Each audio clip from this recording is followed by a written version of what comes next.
Barusan aku ada kabar, pasien aku dari Aceh yang sengaja datang menemui aku di Medan 5 jam perjalanan menyatakan membaik. Aku ingin berbagi pengalaman saat menerapi beliau. Beliau ini mati rasa, saraf-sarafnya tidak ada yang dirasakan sakit, padahal tubuhnya melemah. Keluhannya, perutnya sakit, serasa ditusuk-tusuk, ulu hati sakit, punggung sakit, makan muntah, dada sesak, anxiety, ketakutan. Sudah masuk bolak-balik rumah sakit, nggak ada solusinya. Dan disimpulkan sudah GERD. Tidak cukup sampai di situ, dokter pun penasaran, ingin melakukan endoskopi.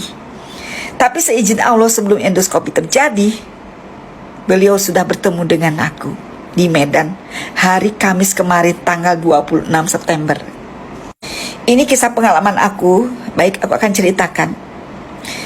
Saat itu pasien benar-benar pagi-pagi datang ke tempat lokasi di mana aku menginap.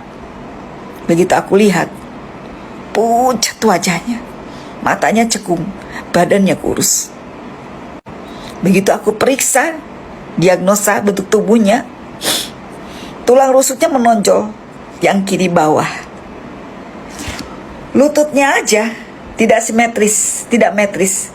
Yang kanan ke depan, yang kiri itu istilahnya tidak sejajar dengan yang sebelah kanan, seperti ini.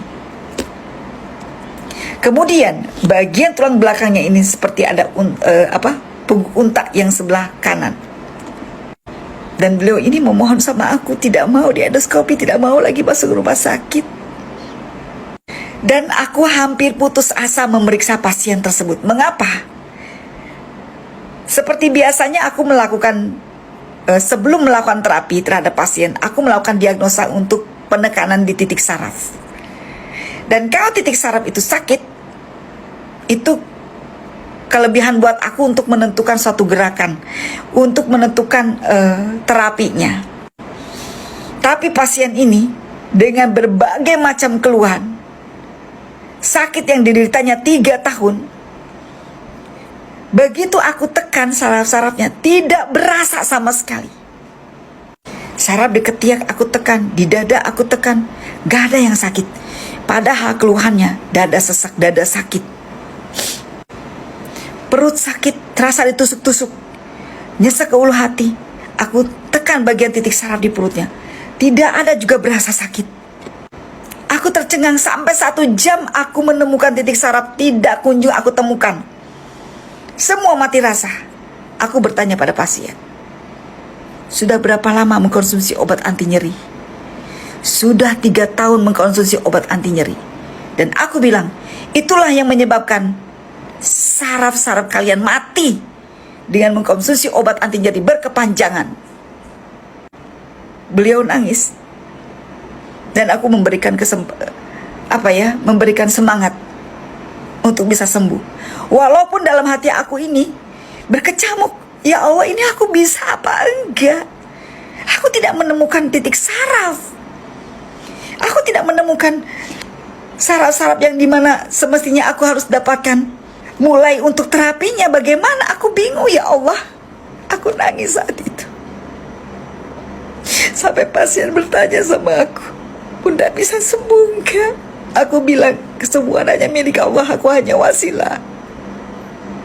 Aku bilang, aku hanya memberikan kesempatan supaya kita bisa sembuh, supaya dirimu sembuh. Dari awal aku udah bilang, aku gak janji sembuh, hanya Allah yang menentukan. Tapi di situ aku tidak putus asa. Aku terus berusaha untuk mencari di mana titik saraf yang lemahnya. Mati rasa semuanya. Beliau pun bilang, 2 hari ini aku tidak konsumsi obat anti nyeri Bunda, karena Bunda bilang sebelum diterapi jangan konsumsi obat anti nyeri. Iya betul. 3 tahun mengkonsumsi obat anti nyeri, nggak ada solusinya. Bayangkan, dijoliminya orang ini, dijoliminya pasien ini. Harusnya kalau memang dampaknya ini sangat berakibat fatal mengkonsumsi obat anti nyeri, jangan disarankan terus konsumsi anti nyeri. Dan harus di endoskopi pula. Oke, aku sampai diam berkaca-kaca. Serasa aku putus asa. Apa yang harus aku lakukan? Ya Allah, aku terdiam, merenung.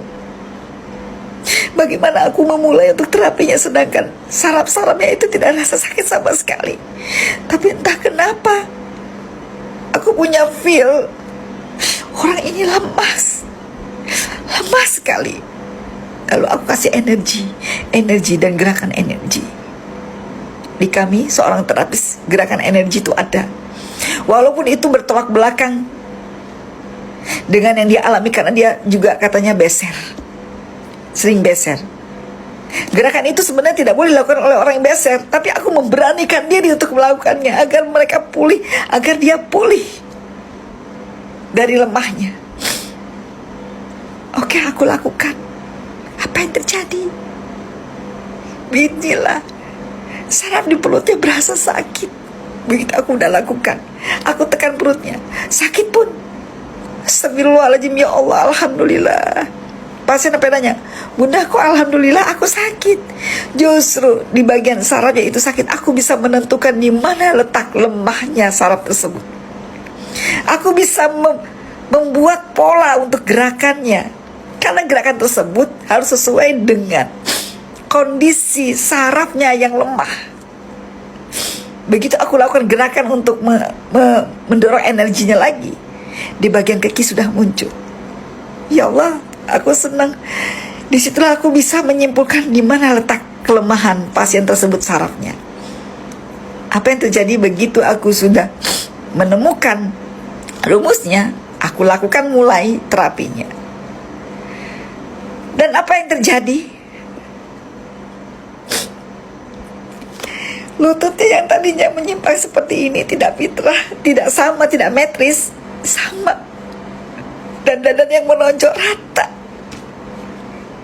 Dan dia udah gak pusing lagi, gak kelingan lagi. Ulu hatiku gak apa-apa lagi, Bunda udah gak sakit lagi. Dan aku senengnya dia bisa berdiri dengan muka yang cerah, wajah yang cerah, darahnya mengalir. Dan beliau tadi sore saat aku live bilang, Bunda, saya mendingan, alhamdulillah, ada perbaikan. Bayangkan, tolonglah kalian yang mengkonsumsi obat anti nyeri, janganlah kalian konsumsi berkepanjangan. Kalau itu nggak penting-penting amat, jangan kalian konsumsi, karena akan mematikan saraf jaringan kalian. Sistem jaringan kalian yang akan kacau. Metabolisme kalian akan kacau. Semua sistem jaringan tidak akan baik terhadap organ kalian. Semoga dari pengalamanku ini menjadi pembelajaran buat kita semua. Apapun yang terjadi terhadap diri kita ini adalah kita cari solusinya. Jangan menyerah dan jangan berpikir bahwa pasien tersebut juga berpikir ini guna-guna. No, tidak. Buktinya di terapi dengan penataan rangkanya, mulai dari bawah sampai ke atas aku benahi menjadi lebih fitrah lagi. Alhamdulillah semuanya membaik. Penyakit pun akan sedikit-sedikit membaik. Mindset kalian tolong dijaga. Jadi janganlah seujon dulu untuk berpikiran negatif tentang hal-hal yang mistis. Oke, semuanya pasti ada solusinya. Obatnya ada di diri kita sendiri. Cuman kita yang belum bisa mengolahnya dengan baik.